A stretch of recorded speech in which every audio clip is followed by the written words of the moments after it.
જય માતાજી। આજે આપણે બનાવીશું આલુ પરોઠા। આલુ પરોઠા માટે આપણે લઈ લઈશું બટેકા। બટેકાને આપણે બાફવા મૂકશું। બટેકા બફાય ત્યાં સુધી આપણે લોટ બાંધીને રાખી મૂકશું। અને હવે આપણે એક ડુંગળી ને 2 લીલા મરચાં લઈ લીધા છે। તેને આપણે ઝીણા સમારી લેવાના છે।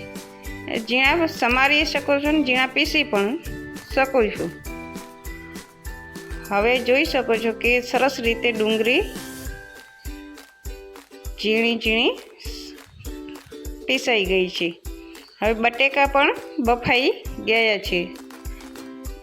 બટેકાની છાલ આપણે ઉતારીને લઈ લઈશું। હવે બટેકાની છાલ ઉતાર્યા પછી આપણે તેને ખમણી લઈશું। સરસ રીતે ખમણી લઈશું। ખમણ્યાથી આલુ પરોઠા તૂટતા નથી। હવે તેની અંદર આપણે મસાલો ઉમેરીશું। મસાલામાં આપણે મીઠું, હળદર, લાલ મરચું, જેટલું તીખું ખાતા હોય તેટલું આપણે લેવાનું। ને હવે ધનિયા પાવડર અને ધાણા આપણે ઉમેરવાના રહેશે।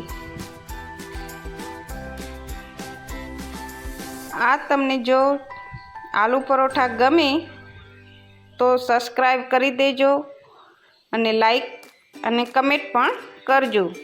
હવે આપણે તેની અંદર ડુંગળી ને લીલા મરચાંને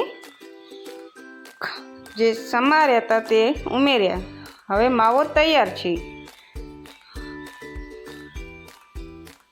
હવે એક લોયો લઈને આપણે સરસ રીતે વણી લઈશું। થોડોક વણાઈ જાય પછી એની અંદર માવો ભરીને સરસ રીતે પેક કરીને પાછું વણવાનું રહેશે। તમે કેવી રીતે બનાવો છો એ કમેન્ટ કરીને લખજો।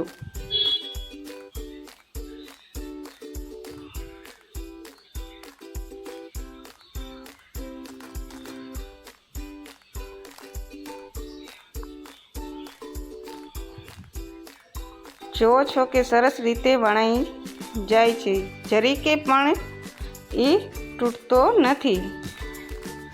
બટેકાને ખમણીને લેવાથી આલુ પરોઠા સરસ મોટા બને છે। હવે આપણી તવી ગરમ થઈ ચૂકી છે તો હવે આપણે આલુ પરોઠાને શેકવા દઈશું। શેકવા માટે આપણે તેલ લેવાનું છે। હવે પેલો શેકાય ત્યાં સુધી આપણે બીજો વણી લઈશું।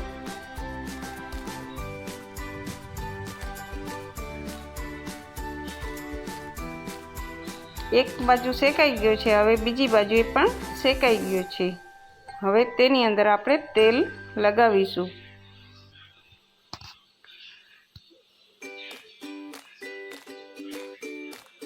અને ચેનલને સબસ્ક્રાઈબ લાઈક જરૂર કરી દેજો।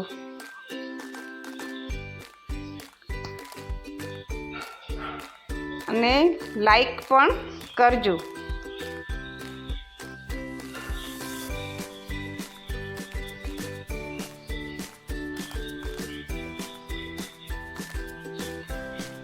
હવે પેલો પરોઠો થઈ ગયો છે તો હવે આપણે બીજો પરોઠો પણ આવી જ રીતના શેકી લઈશું।